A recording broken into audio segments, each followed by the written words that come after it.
Shalom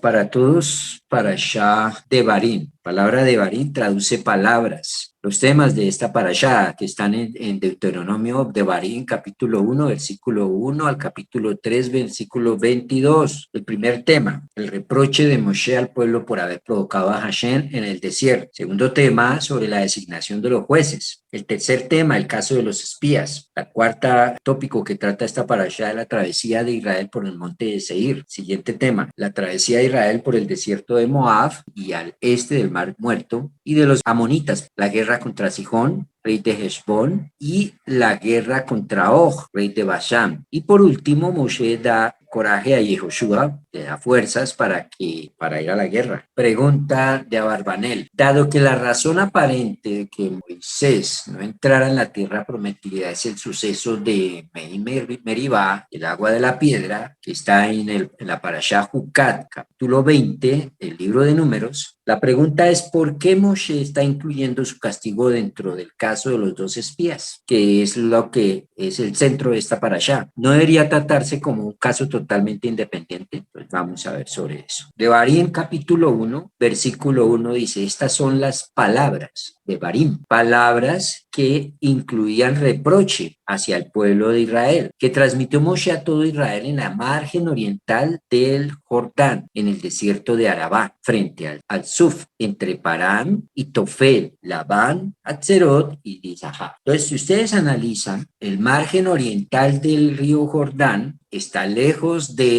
por ejemplo, el Suf, Mar Rojo, eso está muy lejos. Y el desierto de Arabá, que es la zona del Mar Muerto, que queda más abajo, lejos del sitio donde inicialmente nos está diciendo, entre Parán, que es la región al sudoeste del Mar Muerto, y Tofel, Labán, Atzerot y Dizahab. Es decir, que nos está hablando geográficamente de puntos distantes, lo cual nos está englobando el concepto de muchas cosas que pasaron entre todos esos lugares. Y lo que nos está hablando específicamente es de más el concepto de lo que pasó allí que exactamente de que estuvieran parados cerca a esos lugares. La intención entonces de esta introducción a la parashá es informarnos que las palabras de Moshe contienen un mensaje de reproche. En el discurso final de Moshe, pongan cuidado, reprende al pueblo judío y señala sus defectos durante los 40 años de travesía por el desierto, que llegaban a su fin con la muerte de Moshe. Cada lugar mencionado en el versículo se refiere al lugar donde tuvo lugar una transgresión. Esa fue la única ocasión en que Moshe reprendió a todo el pueblo como grupo.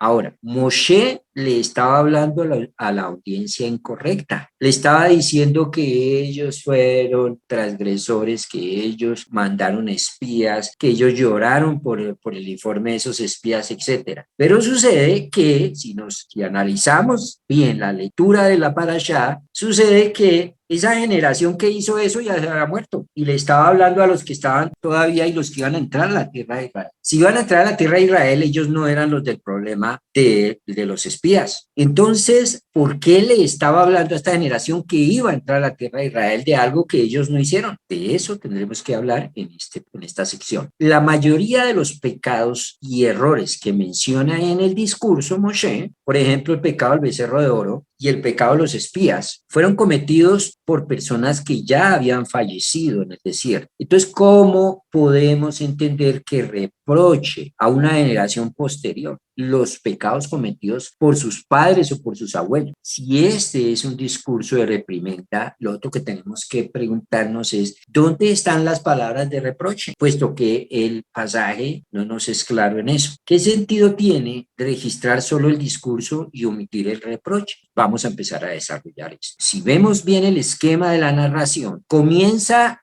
dice, estas son las palabras, ya aclaramos, de reproche, pero de un momento a otro, ¡pum!, para y empieza a hablar del nombramiento de jueces. Entonces, pasa de las palabras de reproche al nombramiento de jueces y luego entra al tema de los espías. Pues vamos a tratar de armonizar estos conceptos para poder entender por qué cada cosa está como está. Devarim 1:19 continúa diciendo estas palabras después de nombrar jueces. En Devarim 1:19 nos dice el texto: partimos de Joreb y atravesamos el desierto grande y terrible que ustedes vieron. Fuimos por el camino del monte del Emorita, tal como nos ordenara Hashem, nuestro Elohim, y llegamos a Kadesh Barnea, eso es el sur de Israel. La pregunta entonces que tenemos que desarrollar es por qué parte de la narración y mete el nombramiento de jueces y por qué no habla exactamente del reproche. ¿Qué tiene que hacer? ¿Qué tiene que ver allí la historia de cómo se nombraron jueces para reducir la carga de trabajo de Moshe? ¿Qué conexión hay en eso con la historia de los espías? Entonces, vamos a mirar las lecciones que nos deja la historia. Se dice normalmente que el hombre sabio aprende de la historia y que solo el tonto repite los errores que ya se cometieron y sufre innecesariamente. Entonces, aquel que tiene la experiencia y vuelve y la embarra, y vuelve y la sigue, no aprende. Se supone que el sabio aprende, ¿cierto? Aprende, y el hombre sabio de verdad aprende incluso de los errores de los demás. El tema en el aspecto de la historia es fácil de entender. Uno debería aprender de la historia, pero si fuera así tan fácil, todo el mundo entonces hubiera aprendido y no repetiría los errores. Pero generalmente las sociedades caen en un error, vuelven y lo cometen, ven que otra sociedad o en otro país pasan sucesos parecidos, pero aún así vuelven y lo repiten, porque normalmente nadie aprende en cuerpo ajeno. Hay que ser muy sabio para aprender en cuerpo ajeno, es decir, para mirar cómo les fue a estos otros, entonces nosotros no vamos a repetir lo mismo. Generalmente el común de las personas le gusta repetir, no analiza, no tiene esa capacidad de asociar eventos históricos y ver, hombre, si subimos al poder una persona que tiene, por ejemplo, unos rasgos de dictador, etcétera, vamos a terminar lo mismo que en otro país que pasó esto y esto. La gente no hace ese tipo de, por lo menos el común de la gente, la mayoría no hace ese tipo de asociaciones para aprender. Los historiadores entonces suelen ofrecer grandes razones económicas y sociales para, por ejemplo, justificar el surgimiento de un imperio, por ejemplo, el imperio de Babilonia. Pero los profetas judíos tienen una perspectiva diferente acerca de este tema, ¿sí? Por ejemplo, Jeremías, el profeta Irmiyahu, se refiere varias veces a Nabucodonosor, Nebuchadnezzar, como el agente destructor de Dios. La teoría de Jeremías atribuye el surgimiento del imperio babilonio a la necesidad de crear un agente que tuviera el poder de destruir, de castigar al pueblo de Israel y destruir el templo y evitar enviar, perdón, al pueblo judío al exilio. Entonces, desde la perspectiva de los profetas, tiene que emerger una superpotencia para destruir, ¿sí?, y castigar a Israel por sus transgresiones. Por supuesto que tiene que ser un imperio, no puede ser cualquier nación. ¿Por qué? Porque el judío también tiende mucho a defenderse y a no dejarse imponer fácilmente. Por lo tanto, tiene que ser un país muy organizado, como el imperio babilonio, que fue el que pudo llegar a cabo el someter a Israel. Ni siquiera el imperio asirio, que era anterior, tenía la capacidad de doblegar al pueblo judío, ¿sí? Pudo doblegar a las naciones, a las tribus del norte, que eran más débiles en su espíritu, pero al pueblo judío. Pero el pueblo judío sí falló y el pueblo judío pecó. Y como nos advierte la Torá, sobre todo en Devarim, capítulo 28, y hay muchos otros pasajes donde nos dice, si ustedes no hacen lo que se les ordena, y si no lo hacen a conciencia, y si no obedecen la voz del Señor, su Elohim, para poner por obra todo lo que se les manda, entonces vendrán todas estas maldiciones y las alcanzarán, y la tierra los vomitará y pasará, etcétera, etcétera, etcétera. El pueblo falló y por lo tanto no merecían templo ni merecían tierra, ya que el castigo por ello, por la falla, por caer en idolatría, por guardar los mandamientos, por guardarlos, no realmente por tener una conexión con Dios, pues hizo que fuera necesario entonces que viniera el desolador, el que los desalojara de la tierra y destruyera el templo. Por lo tanto, esta misma teoría la podemos aplicar al surgimiento, por ejemplo, de Roma y la destrucción del segundo templo, cuando fue necesario que no cualquier país, sino un imperio llegara a tener la fuerza tal para destruir el segundo templo y sacar definitivamente al pueblo de Israel por muchos siglos de la tierra de Eretz Israel y mandarlos al exilio. Cumplimiento de las profecías y cumplimiento de lo que ordena, lo que dice la Torá, si se hacía lo incorrecto en este lugar. Los griegos no fueron el imperio para ello, porque en la época de los griegos hubo un comportamiento de parte del pueblo de Israel que, si bien fallaban, no llegaron a los extremos que llegaron más adelante, y por ello fue que fuese necesario que saliera otro imperio para destruirlos y para destruir el templo y para sacar al exilio a los millones de judíos que habían ahí. Entonces, realmente, el pecado de los judíos es la verdadera causa de las grandes convulsiones y cambios que tuvieron lugar en la antigüedad, ¿sí? Y lo que realmente nos enseñan los profetas es que la rebelión del pueblo judío contra Dios, ¿sí?, es lo que hizo que fuera imposible que continuara existiendo el templo, que fuera obligatoria la destrucción. Entonces, los factores que los historiadores seculares interpretan como las causas de los grandes movimientos históricos no son en absoluto causas, sino que en realidad son consecuencias. Tenemos que mirar la historia desde esa perspectiva. Obviamente, es una perspectiva que solamente la podemos ver si estamos enfocados en las causas espirituales del por qué suceden las cosas. A nivel, digamos, secular, a nivel académico, etcétera, podemos decir, sí, es que se dieron estos factores y surgió ese imperio y sucedió lo que sucedió. Pero en realidad tenemos que ver la historia desde el nivel espiritual con estas causas. Si surgió, por ejemplo, el poderío nazi, no hubiera surgido si no hubiera una causa de origen dentro del pueblo de Israel que hiciera que ellos llegaran a tener tanto poder y a hacer las que hicieron en la época de la Segunda Guerra Mundial. El pueblo judío se estaba alejando totalmente de Dios, y en especial en Europa y en Alemania se estaba asimilando en grandes cantidades. No es una manera de Dios procede con coherencia con lo que él mismo había dicho en la Torá, es listo, entonces ahora viene castigo. Y no los va a castigar cualquiera porque no hubiera podido. Como yo pongo el ejemplo muchas veces, Colombia no hubiera sido, por ejemplo, el país que hubiera podido llevar a cabo el exterminio que hicieron los nazis. ¿Por qué? Porque si aquí hubiera sido el tema, pues se habían robado el gas para ir a matar a los judíos, habían hecho las licitaciones para los trenes para ir a transportar a los judíos y se habían tumbado lo de las licitaciones. Es decir, el desorden nuestro no hubiera sido capaz para hacer tal cosa. En cambio, Alemania era un país que tenía todas las características para llegar a ser lo que fue, ¿sí? Y un país donde la cultura, una cultura de cumplir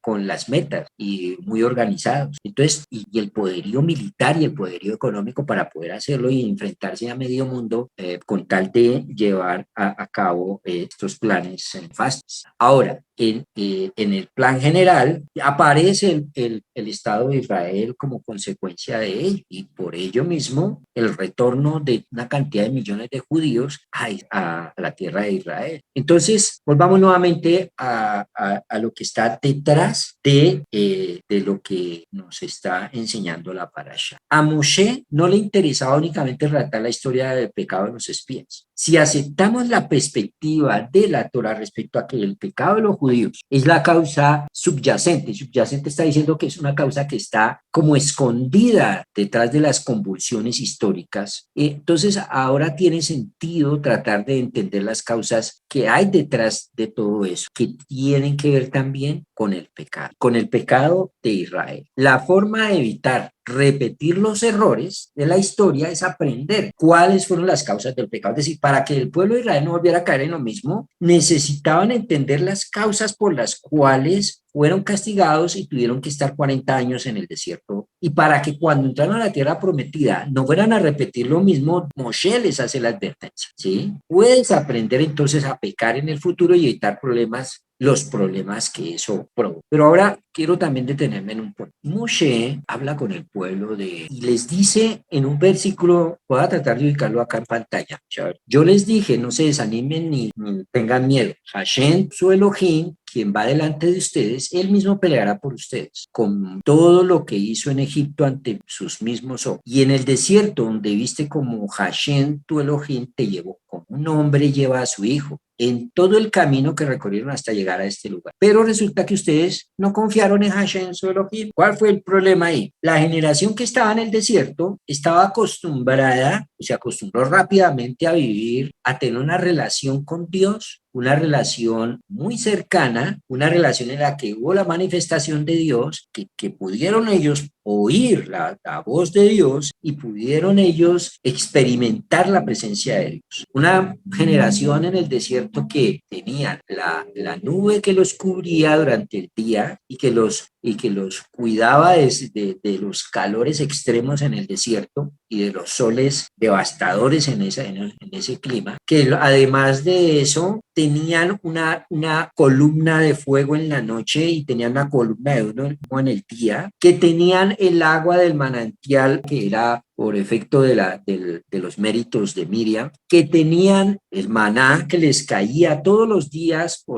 también por causa de los méritos de Moshe, que tenían todas las condiciones favorables para poder sentarse a estudiar Torah, etcétera, en el desierto, y que así duraron durante mucho tiempo. Ellos tenían todas esas capacidades. ¿Quién quiere irse luego a meterse a una tierra donde les toca sembrar, donde les toca arar la tierra, sembrarla, esperar a que llueva la cosecha, recogerla, cocinar, todo lo que tenemos que hacer hoy en día? Yo tenía ni ponerse a cocinar, recogían el maná, lo preparaban, y siquiera se lo comían así, no había problema. ¿Cuál era el afán? Tenía la presencia de Dios. Entonces, estando en esas condiciones, si usted le mete lógica al asunto, pues, ¿quién va a meterse y luego ir a la guerra? ¿Para qué irse a la guerra si ya estaban ahí pasando la chévere? O sea, ¿para qué irse hasta allá? Es más, ni los zapatos se les acababan, ni la ropa se les acababa, tiene que preocuparse en absolutamente nada de eso.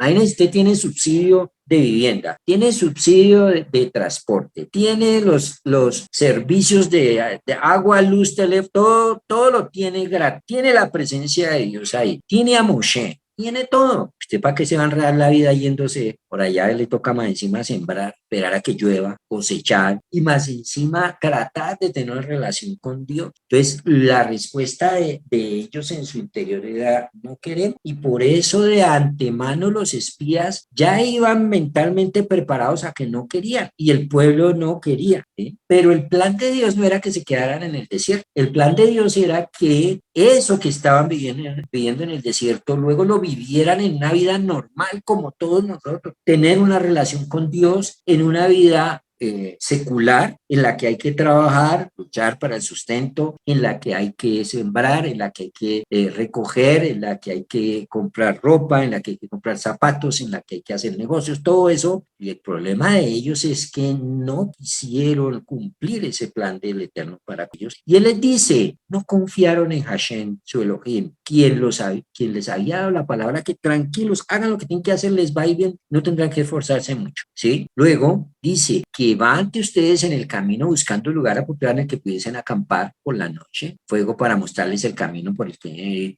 de día, y en la nube lo que les estaba pintando. Cuando Hashem escuchó la voz de su reclamo, se indignó y juró diciendo, ¿cuál fue el reclamo? El reclamo por, ¿cómo es que nos va a mandar por allá a sufrir? Ninguno de estos hombres, esta generación perversa, verá la buena tierra que juró entregar a sus ancestros, excepto Caleb, hijo de Jefón. Él sí verá la tierra, a él sí le entregaré la tierra que ha pisado, y también a sus descendientes por haber preservado su fidelidad a Hashem. Y también contra mí se indignó Hashem, dice Moshe, por culpa de ustedes, y me dijo, tampoco tú entrarás allá. Y aquí está el tema, ¿por qué Moshe se mete en este paseo de los espías Y dice, tampoco tú entrarás allá, ¿sí? Por culpa de ustedes. Entonces, esto es un tema que le daba muchas vueltas en la cabeza a los sabios del pueblo de Israel y hubo varias posturas al respecto. Una de ellas es a la que yo me voy a referir y es a la postura que tiene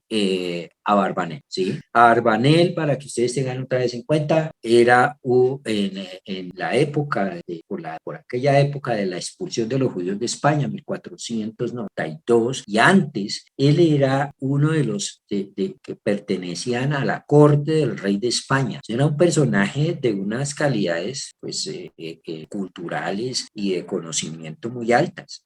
Él era el ministro de finanzas del rey, experto en manejar todo el tema de las finanzas, que es la inflación, que es la devaluación, que es una deflación, todo eso lo manejaba maravillosamente a Barbanés. Cuando viene la expulsión, él pasa a Portugal y es ahora asesor en finanzas para el rey de Portugal, ¿sí? Y en un momento de su vida dice, ya no quiero más esto, vamos a dedicar a lo que quiero y es estudiar Torah. Se dedica más o menos 15 años de su vida a estudiar y a comentar la Torah, y él no solamente comenta la Torah, sino casi todos los libros del Tanaj. Y entonces, ¿el qué dice? Abarbanel plantea una hipótesis con respecto a lo que, por qué Moshe dice lo que dice, por qué se mete como si él también hubiera participado del pecado de los espías en esta parashá, en este pasaje. Abarbanel plantea que efectivamente Moshe es castigado principalmente por el error de los espías. Nosotros hasta el momento siempre entendimos que a Moshe lo castigaban era por haberle pegado a la roca, ¿recuerdan? Eso fue el caso de Mehi y Meribá. Pero sucede que cuando Dios dice que solamente Josué y Caleb entrarán a la tierra, todavía no ha pasado lo de Mehi y Meribá, y dice solamente ellos, es decir, que está excluyendo de una a Moshe. ¿Por qué lo excluye? Abarbanel dice, porque a Moshe lo castigó por la entrada, por lo de los espías. Hubiera sido, si el castigo es de acuerdo a nivel de pecado, hubiera sido muy desmedido simplemente que por haberle pegado a la roca, ya por eso Moshe no hubiera podido entrar, explica Barbanel. Y da la salida diciendo, Moshe es castigado también por el tema de los espías, ¿sí? Y Aarón es castigado por el tema del becerro de oro. Aarón le perdona la vida y Aarón se la perdona, pero le cobra, le pasa una cuenta de cobro en la que dice, de todas maneras va a cumplir una función, pero en su momento va a tener que pagar por eso. ¿Qué fue lo que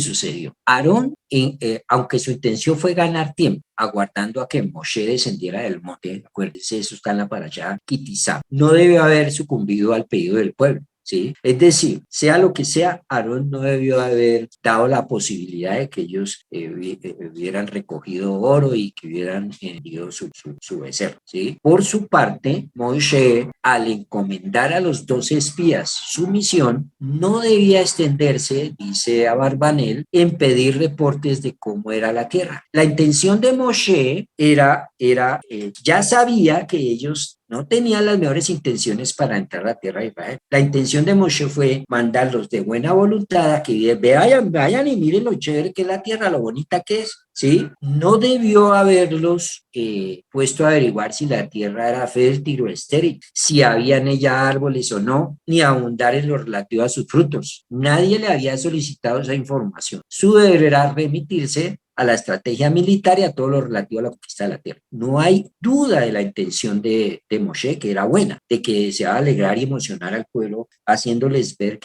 lo que les esperaba. Sin embargo, el resultado fue contraproducente. O sea, una buena intención no siempre termina bien. Y en la parashá Jucat se expuso que Dios esperó hasta que la gota se derramó el vaso. ¿Cuál fue la gota que derramó el vaso? El hecho de Mehi Meribá, que es el agua de la piedra, cuando Moshe le pega, saca la piedra, le sacaron la piedra y le pegó a la piedra, ¿sí? Y en ese momento ratifica ya lanza el decreto de algo que ya estaba desde con el fin de comprobar su tesis. Abarbanel les pone varios argumentos contundentes. Por ejemplo, el castigo siempre debe ser proporcional a la magnitud del pecado, ¿cierto? Sería inconcebible que, como les dije, el solo hecho que es un pequeño error de haberle pegado a la piedra en vez de hablarle, hubiera sido suficiente como para que no hubiera entrado a la tierra prometida. De hecho, Moshe ya había sido castigado de forma severa. La muerte de Aarón fue antes que la de su hermano Moshe. Esto implica que su pecado también fue anterior al de Moshe. El pecado de Aarón fue, de alguna manera, permitir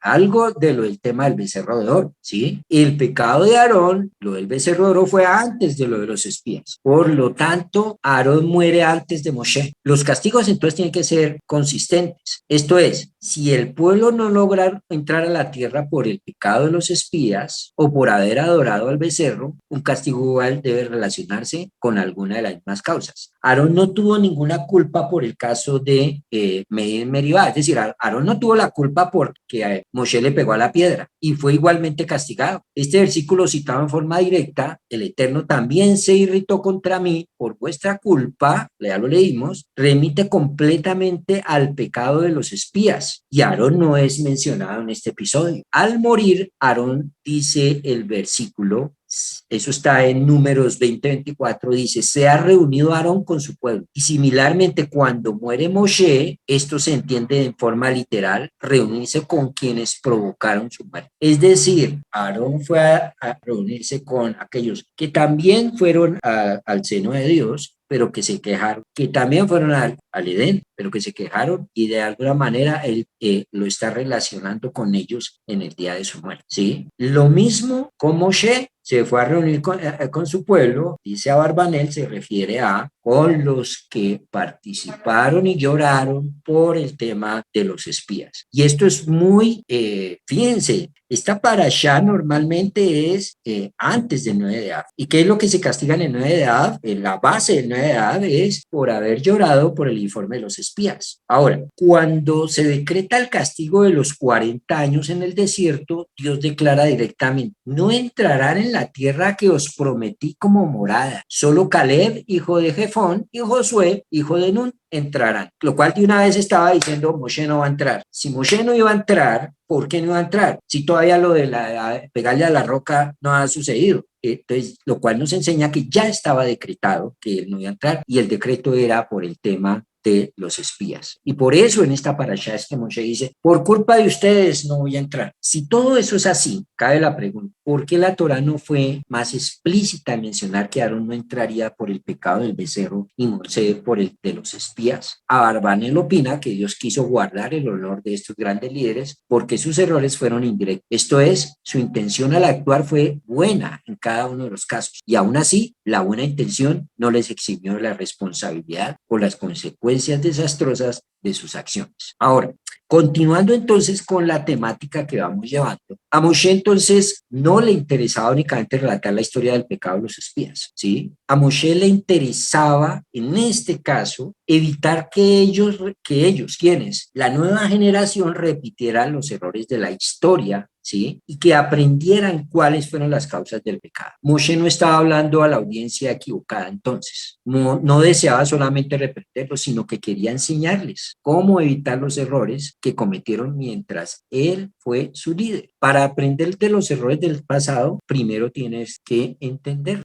Para no repetir el error es, bueno, ¿cuál fue el pecado que me llevó a cometer este error? Moshe les dijo que el pecado de los espías fue causado por los mismos factores que están subyacentes, es decir, que están debajo, que están escondidos, que se encuentran en la falla de objetar la pérdida de liderazgo directo de Moshe. ¿Cuál era el problema? El problema real es que el pueblo, ¿sí?, no quiso entrar en una nueva etapa con las condiciones en la tierra de Israel, en una nueva etapa en la que tenía que demostrar que sí se puede tener una relación con Dios directa, ¿sí?, en esas condiciones. Y por lo tanto, es por ello que proceden equivocadamente dando pasos en el falso, como con el tema de los espías. La Torá le es entregada al pueblo de Israel con el propósito de formarlo, de educarlo, de y no solamente de formarlo, educarlo, sino de acercarlo a Hashem. El sistema judío de justicia es solo un medio, no es un fin. El objetivo por el que se dirige es lograr más cercanía a Dios. Y entonces, por eso es que él para la narración y entra con el tema de los tribunales de justicia, de nombrar jueces en la tierra de Israel. ¿Sí? ¿Para qué? Para que pongan y apliquen la justicia para aquel que no guarde la. ¿Para qué? ¿Por qué? Porque lo que puede hacer que se acerquen y hagan la voluntad de Dios es guardar la Torah, pero no guardarla desde el punto de vista legalista, sino guardar la Torah desde el punto de vista de acercamiento con Dios, por amor a Dios, ¿sí? Ahora, dice Devarim, entonces la primera lección que tenemos que tomar del discurso de Moshe se refirió a los factores que hay escondidos y que son el origen del pecado, ¿sí? Para no repetir la historia. La segunda lección que tenemos que ver aquí, y a la que se refiere Moshe, es de corregir los pecados después de haberlos cometido. O sea, cometimos el pecado, tenemos que buscar cuál es el origen de ese pecado y tercero, y lo siguiente, perdón, es corregir, ¿sí? Ahora, la generación del desierto trató de corregir, de remediar, y por eso aquí en Devarim 41 al 43, la narración nos dice, y ustedes me respondieron, es verdad, hemos transgredido contra Hashem, iremos hacia el norte y lucharemos tal como Hashem, nuestro Elohim, nos ordena. Entonces cada uno tomó sus armas y se prepararon a ir al norte, al monte, para luchar. Pero Hashem me dijo, diles que no asciendan, ni luchen, pues yo no estoy con ustedes. Eviten caer derrotados ante sus hijos. Es decir, dijeron sí, la embarramos. Ahora vamos a hacerle caso a lo que nos dijo Dios inicialmente. Y entonces, ¿por qué si ellos dijeron, ahora le vamos a hacer caso a Dios y vamos a ir a tomar posesión de la tierra? ¿Por qué dice ahora Dios que yo no estoy con ustedes? Porque ellos se arrepintieron y ellos trataron de enmendar, pero no corrigieron el error inicial por el cual él los llevó a no entrar en la tierra prometida en la etapa de los espías. ¿Cuál es el error inicial? Porque ellos no corrigieron el tema de tener una relación íntima y una relación cercana a Dios, en la que Dios estuviera con ellos. Si Dios hubiera estado con ellos era porque a nivel espiritual ellos estaban bien, pero en este caso solamente vamos a ir a la guerra, pero su relación con Dios no estaba bien y eso no se había corregido. Yo les dije a ustedes, pero no me escucharon. Ustedes se rebelaron contra la palabra de Hashem y obstinadamente fueron hacia. ¿Por qué? Porque se rebelaron contra la palabra de Dios. En la parashá de hoy, vamos a ver que leímos en Isaías capítulo 1:21. ¿Y qué es lo que nos dice Isaías 1:21? Nos habla acerca de un tema súper especial, ¿sí? ¿Cuál es el problema con Isaías 1:21? El profeta nos lleva de regreso a lo que nos quiere enseñar Moshe, una vez más. Lo que destaca como la causa que hay, que está escondida, que hace que hubiera la destrucción, ¿sí? Es un sistema, en este caso un sistema de justicia. Y aquí nos dice, como se ha tornado ramera la ciudad fiel, llena estaba de juicio, justicia moraba en ella, mas ahora homicidas inveterados. Sigo leyendo. Plata ha venido a ser escorias, tu vino está adulterado con agua, tus príncipes son rebeldes y camaradas de ladrones. Cada uno de ellos ama el cohecho y corre tras las dádivas, a la huérfana no hace justicia, ni llega a ellos la querella de la. ¿Sí? ¿A qué se está refiriendo esto? Se está refiriendo a que en Israel, para la época de Isaías, el pueblo sí llevaba las ofrendas al templo, el pueblo sí iba las 3 veces de peregrinación a hacer Pesach, Shavuot y Sukkot, pero la mayoría del pueblo tenía un problema y era que muchos de ellos lo hacían por cumplir, ¿sí? Y su justicia, y entonces su sistema judicial realmente tiene, el sistema judicial de la Torah tiene como objetivo traer al mundo la justicia de Dios y acercarlo a una vida espiritual con él. Pero lo estaban haciendo por cumplir y por eso hay un detrimento en la moral del pueblo. Fíjense ustedes que nos dice que hay corrupción, que hay cohecho, que hay injusticia social, ¿sí? Y eso hace que haya una justicia que simplemente como la que tenemos hoy en día en nuestras sociedades, una justicia que la gente, si puede buscar el mico, como le decimos aquí, o si puede buscar la forma de hacerle la jugadita para no cumplir, pues lo pueden hacer, y si no, pues cumplen por cumplir, pero no la esencia de tener una relación real con Dios, una relación en la que el corazón de la persona esté involucrado su mente, esté involucrado todo su ser con respecto a Dios. Ese es el problema al que quería decir Moshe. No quiero que ustedes vayan a caer en eso. No quiero que ustedes, cuando entren a la tierra, entren por esa circunstancia, ¿sí? Y caigan nuevamente como cayeron en la época de los espías. Y esto nos enseña claramente que las lecciones de Moshe se aplican a todo el pueblo judío en todas las épocas. Todavía tenemos que corregir nuestro error histórico. No puede existir un Estado judío viable en la tierra de Israel que no se preocupe por conectar con Dios los aspectos cotidianos de